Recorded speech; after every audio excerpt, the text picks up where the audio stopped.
Welcome to Let's Talk Franchising, the podcast where we break down everything you need to know to turn your business into a thriving franchise, sell more franchise units, or just become a true franchise expert. I'm Susanna, your guide on this journey where we cut through the jargon, share real stories, expert tips, and inside strategies that actually works.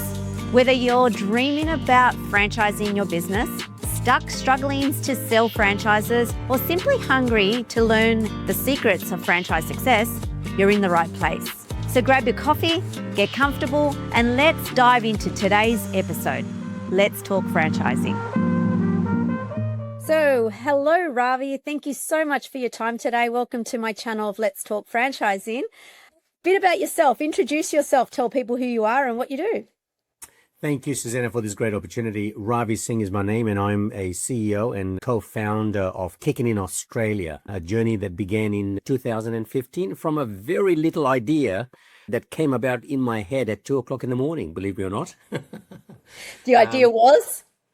I was based in Dubai, by the way, so I was running a fashion company and built a brand that was turning over close to about 50 million US to about $500 million. And that was based on a very simple principle, and that was building culture. So built the culture, built the brand. And then it was time for me to let that go and do something very good, because a lot of people recognize what I did for this brand, and they were continuously asking me, saying, Ravi, can you come and help my company do exactly the same? So I said, well, there's a business opportunity. So I got into consultancy and started my own company called Bluefin in the Middle East. Now, over the years, I built, I think, about 100 top companies that I was servicing, and I worked in over 63 countries. And then eventually I said to myself, you know what, I need to return back home one day and I've got to do something home. So I tried to bring the consultancy back into Australia. I was looking around, talking to people, establishing the brand. And in that process, people kept saying, you know what, things are getting very expensive in Australia. We can't go out to eat. We can't do what we could have done in Dubai. You know, you go out for a coffee at 2 a.m.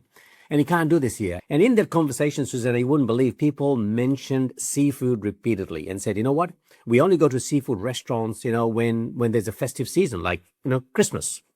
We take family around. And I said to myself, and I had a business partner at the time, I said, you know what, I think there's a great opportunity for us to do something in seafood restaurant. Why don't we start a Cajun restaurant? Cajun was not known back in 2015 unless you traveled to the United States and went to Louisiana.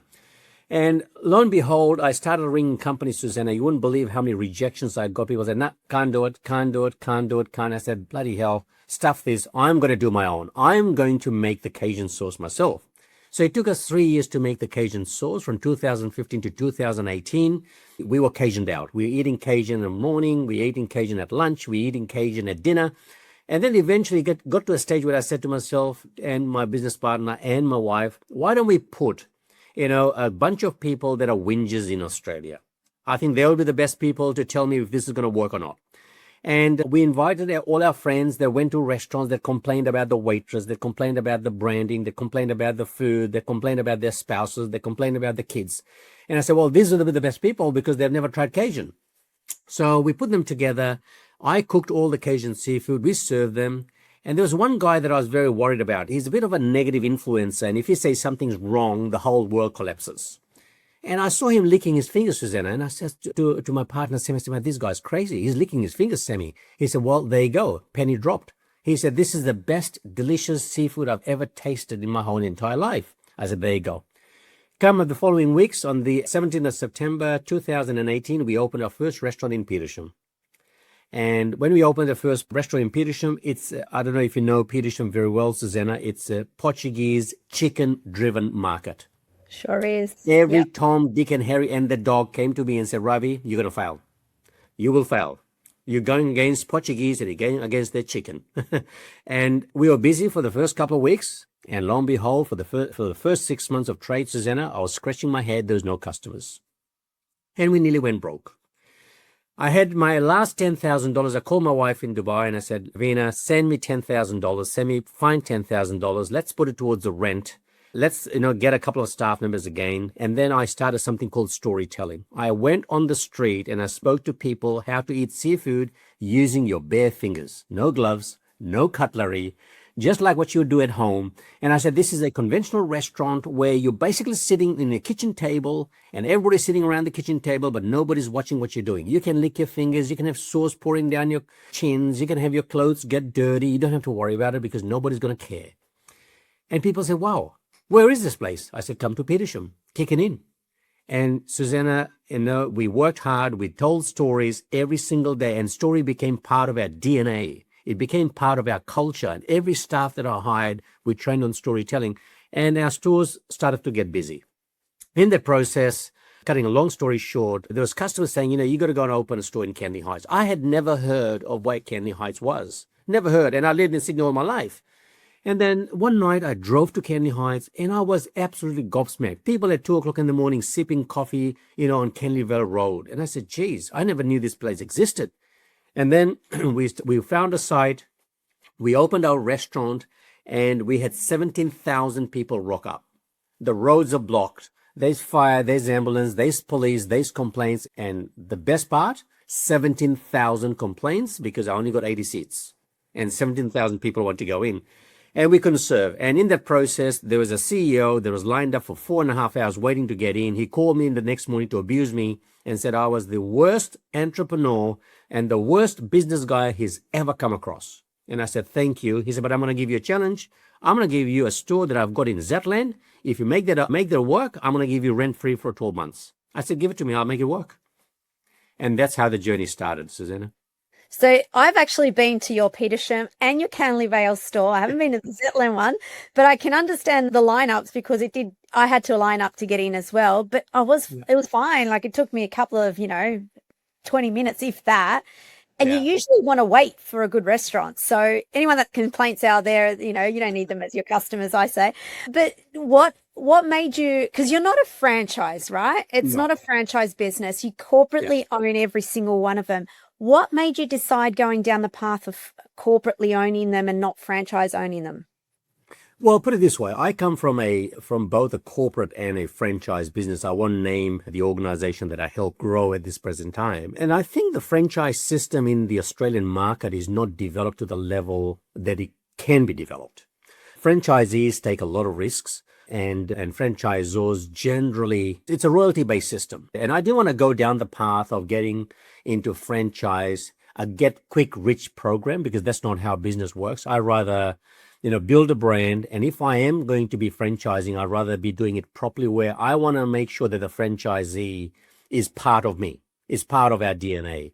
And we're there to support them. We're there to make sure that they are doing. And business is not, as you probably know, Susanna, business is not about money making. Money making is the end result of your hard work. It's the fruits of your labor. And if you're going into a franchise system to become a millionaire tomorrow, you're going to fail. And that's the reason why I've stayed away, because I really want to establish my own brand. Once I'm in a position where I can help others grow and create more entrepreneurs in the country, then I'll be releasing the brand into franchise. So how many stores have you got currently now? We've got 31 operating nationally, and we've got 6 on the boil buildings. In the next 5 weeks, we're opening another 6 stores. So we're going to have, so I've got a vision of opening 50 restaurants by 2030. I think I'm going to hit the vision next year.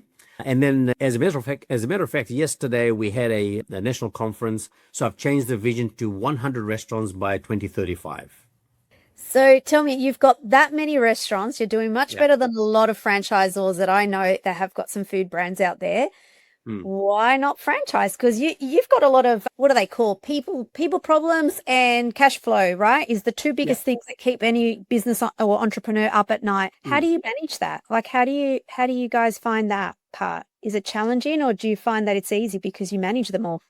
Well, there's a couple of points. There's a couple of verticals I want to share with you on that. And I think it's a very important question to outlay. I mean, being an entrepreneur is never an easy job because you're awake, 18 to 20 hours a day, 7 days a week, 365 days a year. And I'm sure franchisees find exactly the same. And cash flow is a very important tool that you need to be aware of. I think that it goes back to the fundamentals. You've got to have the right people. You've got to have the right people. You've got to be surrounded by people in your own organization that are not, hourly paid. They're working because it matters to them. They're part and parcel of your business. When it comes down to things like cash flow, you've got to manage every penny well. You've got to make sure you've got people that are leveraging your logistics, driving your sales in the business. And you've got to make sure, that your costs are kept as low as possible. Because hospitality, if you look at what is happening around, Susanna, 2 restaurants fail every 8 to 9 months. And it is increasingly, a high risk business now. And then on top of that, you've got so much cost involved. You've got your labor costs, you've got your, COGS, you've got your, maintenance costs, you've got your rentals that are going through the roof. So what I do is I spend about 75 to 80% of my time is spent on people. I'm on the ground, I'm in the restaurants, I'm talking to the people, talking to the suppliers, and I've built a foundation around the DNA where we call our people fans. So our staff members are called tribe because they believe in the brand. Our customers are our fans because they're the ones that help us grow.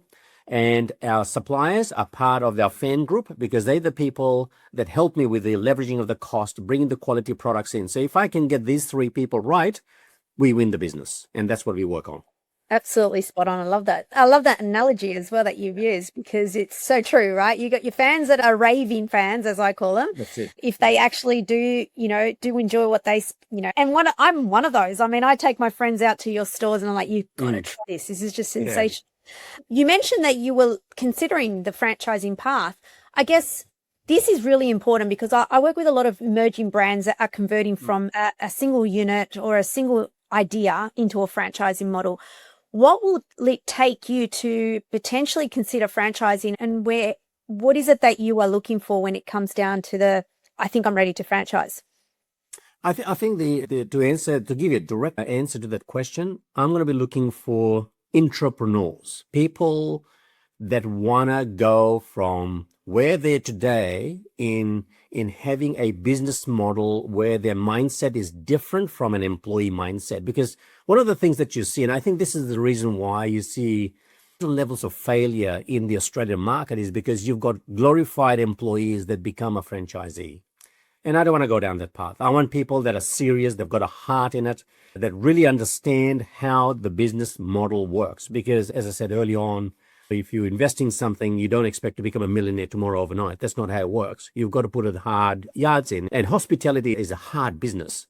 And now the other thing, Susanna, that's changing is the digital marketing, the digital social media that is driving. And funnily enough, I was talking to a group of university entrepreneurs the other day, and I said to them, and one of them asked me saying, well, you must be finding it very difficult because you're going head on with competition. And I said, well, funny you asked that question because my competition is not a seafood business. My competition is a guy that sells sandwich across the road, is the guy that sells coffee across the road, because customers now have got so much choices based on digital, Like a day you'd go saying, okay, well, I'm going to be just eating sandwich for dinner tonight. The next day you decide, you watch something on TV and you decide you're going to go on a diet. You'll be eating salad. The third day, you'll be saying, well, I'm not going to be eating anything tonight because I've got to be wearing my best dress tomorrow. So people are making so many choices. It's so random and so fast that you don't have competition, but your competition is the 55,000 restaurants in Australia. So you won against 55. And you know what? I was just mentioning to you that I'm currently in Miami at the moment. And obviously we don't have facilities to cook every night. Yeah. And I go out and I'm like, oh my God, look at all these food options, burgers, deep fried chicken, this and that. I just want some seafood, or I just want something that's really like just something that's not deep fried, or something that's not just, like really junk food, as I say. And there's not many options, which is really interesting. So there's an opportunity there if you're ever considering. Absolutely, we are. Absolutely, we are. And on that point, Susanna, you can see, we just did some numbers the other day. You have got in Australia alone, about 2.5 to 3 times a week, a person goes out to eat. That's very high. That's coming very close to the United States numbers. So business opportunity is great, but you've got to have the right model and the right brand because people go for the brand, That's very true. And if they can recognize a brand in another country and they go, let's go and try it in that country, I know that, one of the other things that you mentioned is the social media aspect. Everyone's seeing you on social media. I know because my son sort of looked at a brand that he's been following on TikTok and he goes, we're in the States, and he goes, let's go to this place. And I was like, where have you heard that place? I've never heard of it before.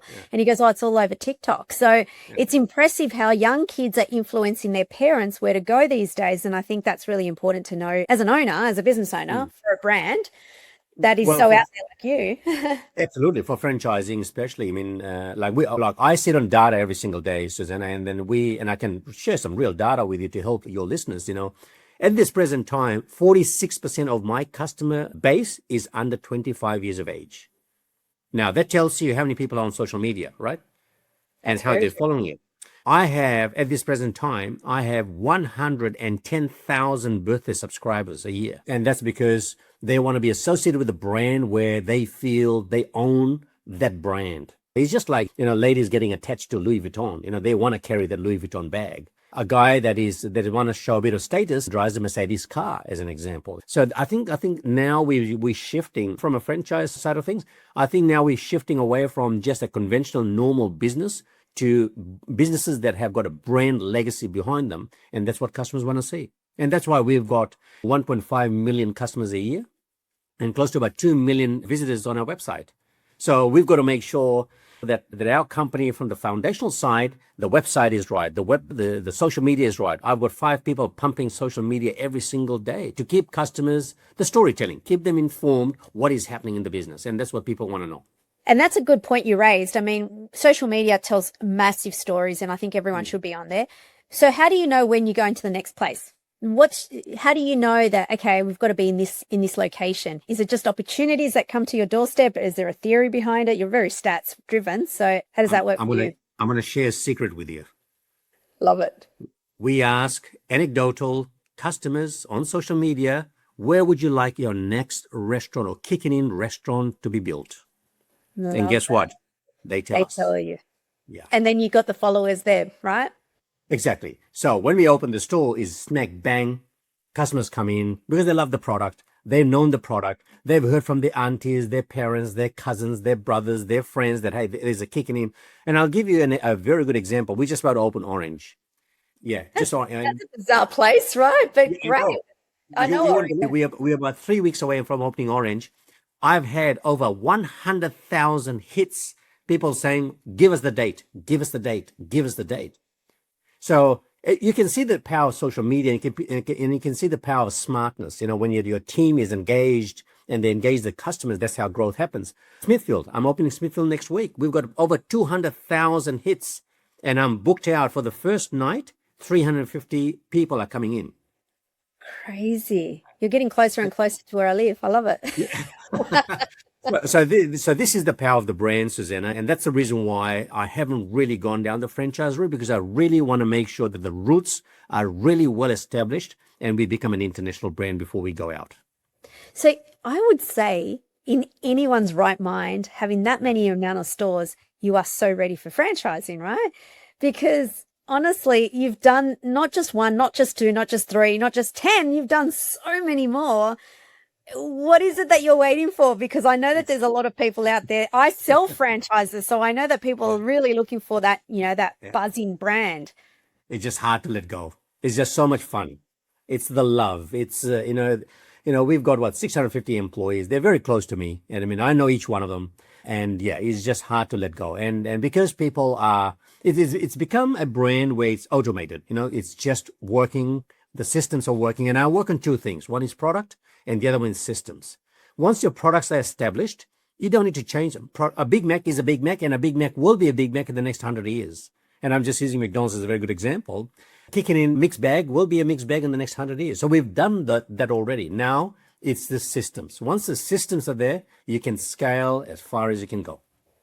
So what's your move? You said US. What's the plans there? Yeah, so now we're looking. Okay, well, we were going to open in New Zealand, Susanna, and then we backed out because of the inflation and the currently the country is going through some economical disaster. So we want to try the Tasman. So we want to go into New Zealand and we want to go to Indonesia first. So once we cover those 2 markets, that's when we're going to escalate into the Asia, the US, and so forth. Yeah. So when you go into another country, I know this is probably early days, but when you're going into another country, what's your key? Do you take a powerful team over there to set it up, or do you just send your best crew over there, or do you go personally? Yeah, we all do. So I use the model called cross-pollination. So the best person is chosen from, and that's how we've become a national brand in the last 8 years, is because The people that are running the brand were people that I hired, I coached, I guided. They worked with me very closely. So basically, I mean, for you to become a brand, you just have to be very, very cautious that you don't want to be diluting it as you're growing. And I'm very conscious of that. It's finger on the pulse approach.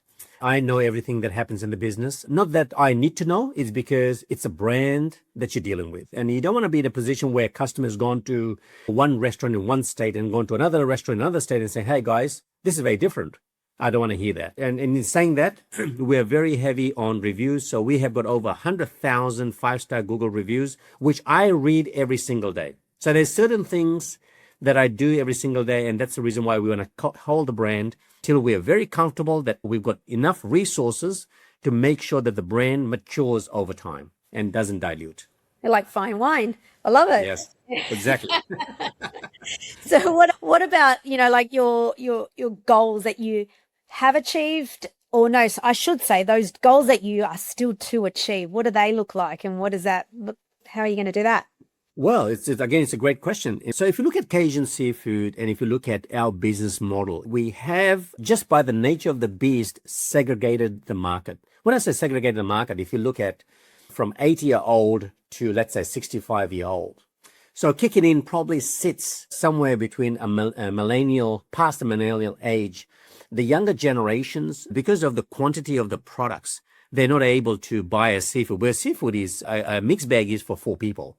And you won't see a 9 or 10 or 11-year-old coming to a Kickin'Inn and buying a mixed bag to eat on their own. It's very rare. However, what we've noticed and what I've recognized is we did something called Kids Eat Free.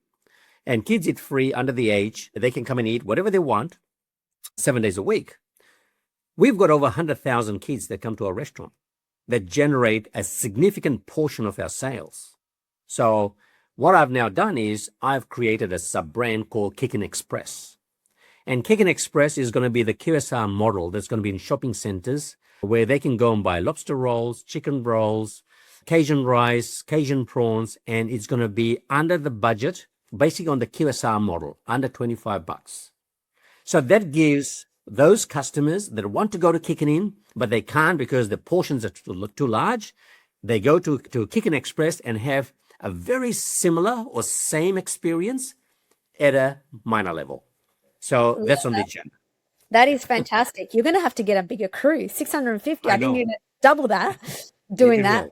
How do you find it to, I guess one of the biggest things I get with a few of my clients that when they're opening up stores after stores, project managing those stores becomes a bit of a nightmare with shop fitters and so forth. How do you manage to open up so many stores? And because you're sort of opening up quite regularly every so often, right? So how do you manage that? Is it just great systems or? Yeah, no, we've got the systems already, but it goes beyond systems, Susanna. It goes beyond systems simply because you need to have the humanistic relationship with people. So what I've got is people that I have trained and developed, and they're running their own businesses. They're builders, but they form part of Kickin'Inn because they're very close to me. So I've got a strong network of people in every state that love the brand, that will, when I make the phone call, they say, Ravi, we're dropping the tools. We're starting the build this afternoon. And these are people that are very passionate about the brand. Why? Because it's a two-way street. I give them the business, they help me along, and I help their business grow as well. So I'm one of those entrepreneurs that is not here, not sitting in the office. I'm only here in the morning, and then I'm out in the stores talking to builders, the suppliers. I go and see them. I have a coffee with them, talk to our restaurant managers, the district leaders, the general manager. We all do that on the field, and that's the reason why I won't say it's easy. There's certain level of challenges, but I've got people in every state that can, at a click of a finger, they can pick up the tools and start building the stores. Love that. I love that.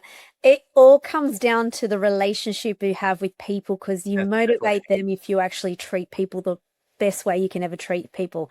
And I always say that, not just for your customers who are your raving fans and they pay for your food, it's also the people that work for you and also everyone else that contributes with it. So I'm very much of a big believer. You guys are doing an amazing job out there. So well done.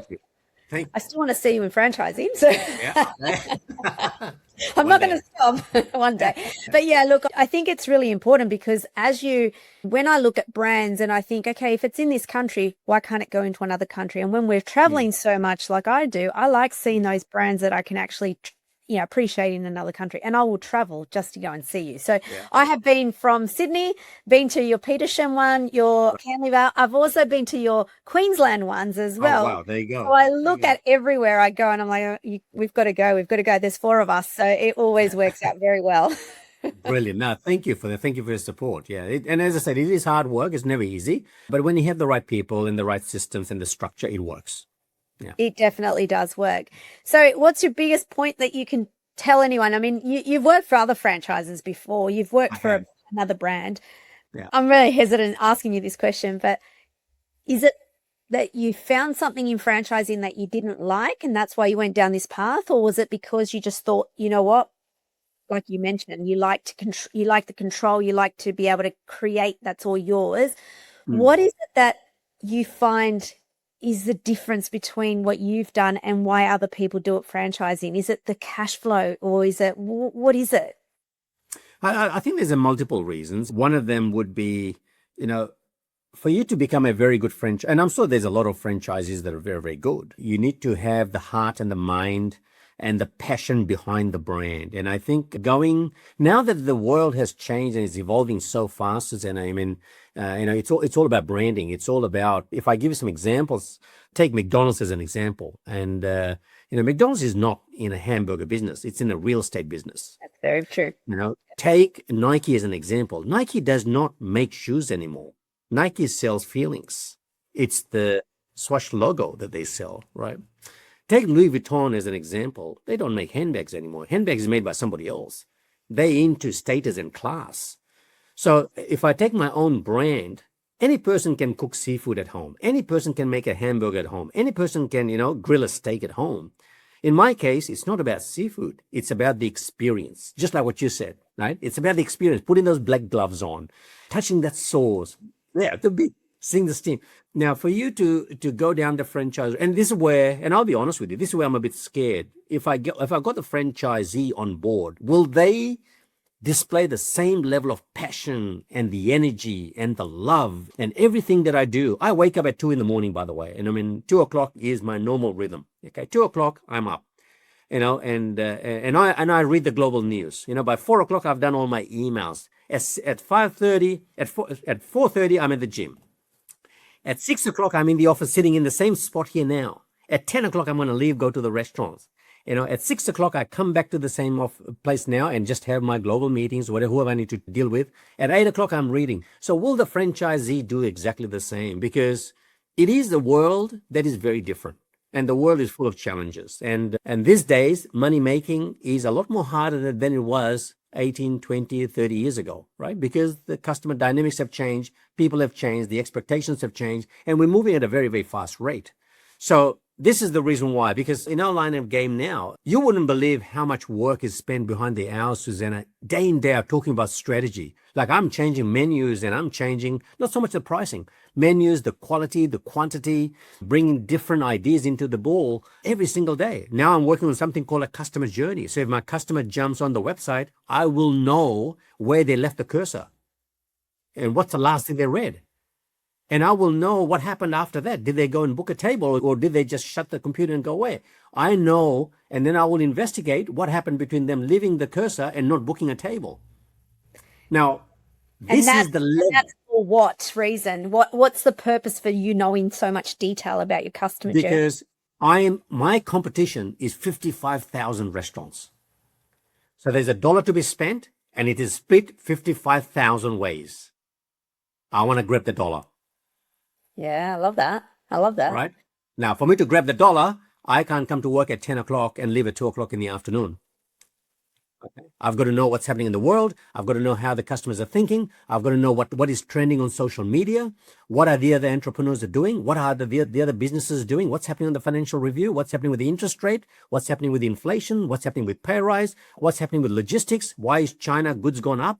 Why is India becoming the next economical powerhouse? What's happening with my oil? What's happening with my butter? How many milk are cows producing? for me to buy the butter? And you see what I'm trying to say? So there's so many different factors and verticals I've got to be aware of. So you never sleep. Can't sleep. But I'm having fun because I love this. And my people are loving this because I get everyone them engaged. Like I get one of my restaurant leaders in the restaurant saying, okay, right, I want you to now go and investigate what is the price of milk. I want you to go and investigate what's the price of bread. I get everybody involved and they're all loving it because they're helping me grow the business. So tell me from a marketing perspective, then you're looking at everything where your journey or your customers going. How does that help you putting together strategies for getting more people or bums on seats, as I say, into your stores? Well, I have got close to 2 million visitors on my website, right? And out of 2 million visitors, we convert about 54% into customers, right? So I've got 46% that come and see the feel, see the touch. Maybe they're sure, maybe they're unsure, maybe they're seafood lovers, maybe they're not. So what I do with my marketing team is say, right, who are these 46%? Where are they coming from? And why are they coming and going, coming in and going, coming and going? How can we get into the data and story tell them to start converting them more? That's the strategy, right? Love that. And then you plan it out? Yeah, we plan it out for the next 12 months. So for example, I'm just giving away 5 trips to Fiji, right? So this 46%, I'm sure they'll be interested in going for a holiday that's paid by Kickin'Inn, but they've got to come to Kickin'Inn and experience it, right? Okay, so I'm doing that now. I'm also thinking about giving away maybe 5, $25,000 mortgages away.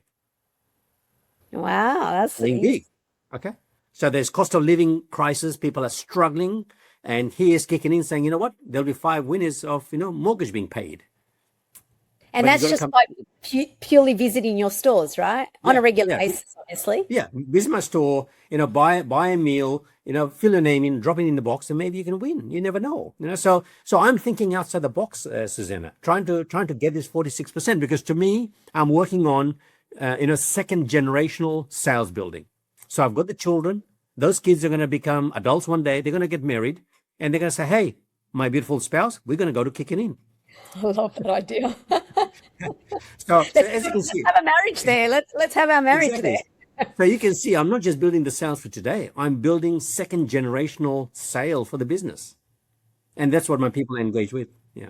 And it's key, right? Because a lot of people don't understand that because they don't look at the numbers. They don't look at the stats as much as what you do, which is super powerful. One of the biggest key learnings that I learned when I was in business was know your numbers. You don't know your numbers, don't get in business. And it's fascinating how many people I put in business, selling them a franchise, selling them a business, and they don't get that. They just think that things are going to come to them. And I'm like, have you done your maths before you got into business? Do you know where your next, how you're going to make a return of investment? Where are you going to make it? What's that journey? What does that timeline look like?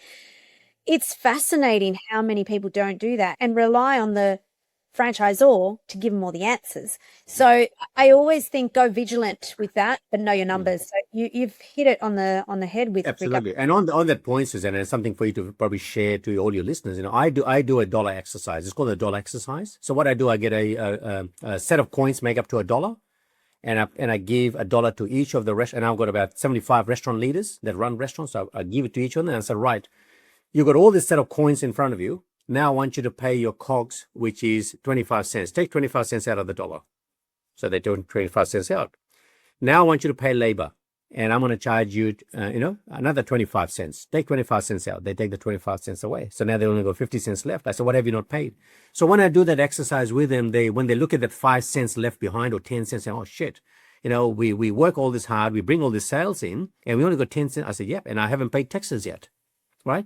So what I do is I make them understand that they are the entrepreneurs of the business. They're the people that can create the sales. And then I give them another 20 cents. I say, right, I'm going to give you 20 cents on top line. So you got $1, I'm giving you 20 cents. How much profit are you going to make now? And then I say to them, right, if you make this much profit, all I want is another 10 cents. The other 10 cents could be yours. Go do it.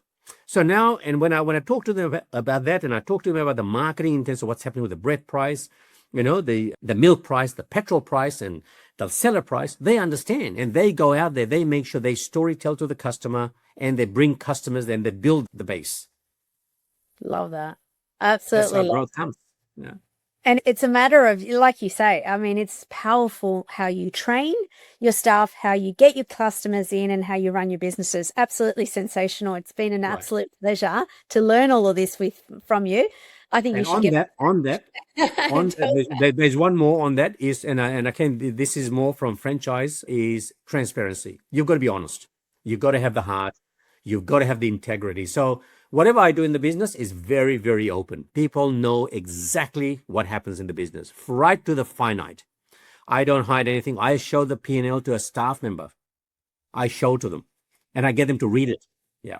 you get them to Because understand how to read a P&L too. exactly. And the reason why is, Susanna, and this is a hitting point that maybe your listeners can take away. You've got to surround yourself with smarter people. If people are smarter than you succeed. So I've got to make sure I've got a smarter accountant, smarter than me. I've got to make sure there's a smarter cook in the kitchen, smarter than me. And if we can have people smarter than you with a lot more brain power and intelligence, they help you lift the game. And that's what's happening in Kickin'Inn right now. All the 650 people that are surrounded me are smarter than me. I love that. What a great place to be, and an absolute awesome story to tell, because you are totally right. I always say, my dad always taught me something.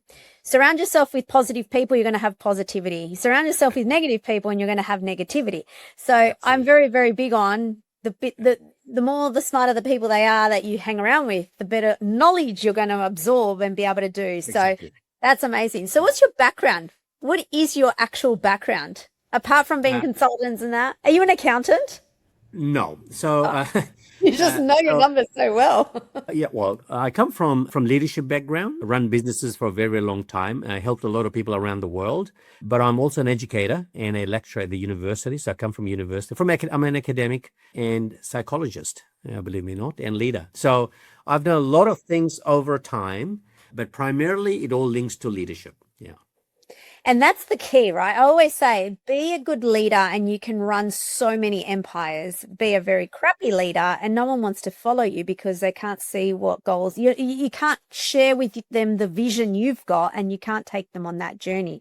So yeah, it's a powerful thing you've got there. Yeah, and one of the things, and you would know, Susanna, from your travels, one of the negatives of Australia, if I use the word negative or downside, is, we don't network. Australians don't network, and that's a bigger problem on its own. And I think we need to break that culture. If you network, you learn, you understand, and I find this very weird. People don't read. They don't read what's happening outside of Australia. I mean, I think that's another reason why you see there's so much narrow-mindedness about business. Once you start networking, you start traveling, you start reading, you expose yourself to a bigger and a bigger and a bigger paradigms of what happens around the world.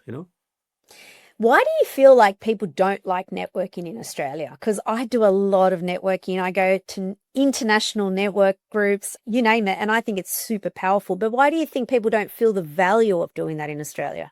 I think it's just the insecurity. And I think Australia is built on a working culture where you are built to become an employee, not an entrepreneur. I think it's a more a country thing, and that's why you see a lot of entrepreneurs coming out from the United States. That's why you see a lot of entrepreneurs coming from India, as an example, a very good example. Europe as an example. But Australia historically was and continues to be a very employee-centric type country, where you go to work 9 to 5, you come home, you watch the 6 o'clock news, which is negative. You have a fight with your spouse, which is negative. You talk about the mortgages and everything else, which is negative. You go to bed negative. You wake up negative. So it's become a very negative culture, and I think we need to break away from that. And it's people like us that can set those examples and bring the younger generation through that. I absolutely love your energy and love that, because one of my biggest things is network. I absolutely love it. I don't have a problem with going into, I mean, randomly, I was in a cafe here at Miami and sitting down, I was talking to some randoms, and you'd be fascinated how many stories they tell you, what they do, what they don't do. We connected. Next thing you know, she's joining my masterclass, and I'm thinking, that was just some random I just spoke to on the street. So it's so fascinating that people don't realize that who you could be talking to or starting a conversation could end up being either your client, customer, or someone that you can do business with, or even better, someone you can learn from. So yeah, it's something massive. you and I need to have more conversations around that as well. I actually said that to my children the other day. I mean, I said, why do the rich, when I talk about the rich, I'm talking about people, that are quite wealthy. Why do the rich send the kids to private schools? And I said, there's only one reason, because the school system is exactly the same all across the board. You learn math, you learn science, you learn history, it's exactly the same. History doesn't change from school to school, but there's one philosophy that 99% of the world doesn't understand. It's for networking, for the kids to grow up with kids that come from the rich family, because their discussions and their decisions and their conversations are totally different from an average kid. An average kid talks about kicking a ball around the house. The rich kid talks about how much money they've invested. Love that. I have never thought about it that way, actually.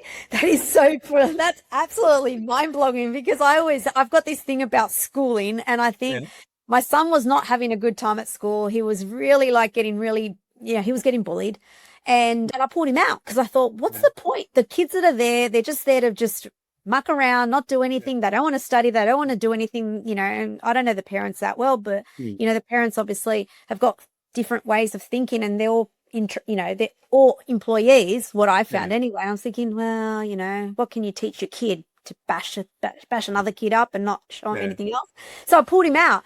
But the theory of why I consider people taking them to a paid school, I now know why, because you can, it's amazing. Yeah. I love that theory. It's actually a really good theory. Well done. So you can apply the same thing with franchisees or entrepreneurs that are coming through the system. If you are integrating yourself with people that talk about, negativity around life and finance and if you talk about all the day in, day out, you're not going to be successful. But if you just remove yourself and put amongst people that are go-getters, that are not afraid, that are risk takers, because in business, you don't necessarily need money. What you need is intelligence and surround yourself with the right people. You'll grow. You're spot on. Absolutely spot on. Surround yourself with the right people and you'll go places. And that's a massive key, a massive learning I've actually done. Look, I really appreciate your time. I've been interested in this conversation for a few months, and it's been amazing that you've accepted to come on here and shared all your wisdoms. I really appreciate that, and I thank you very much for your time. And I love looking and watching your growth and seeing more of Kickin'Inn throughout, not just Australia, but in national and international. So keep you posted. Thank you. Let's connect again, and I can give you more stories. Absolutely. That's a wrap for today's episode of Let's Talk Franchising. Thanks so much for hanging out with me, diving into franchising with me. If you've got something valuable out of this, do me a favor, hit subscribe, leave a review, and or share with anyone who you feel could do really well with listening to this. Got any questions or ideas for future episodes? Send them my way. I'd love hearing from you. Until next time, keep learning, keep growing, and of course, keep talking franchising.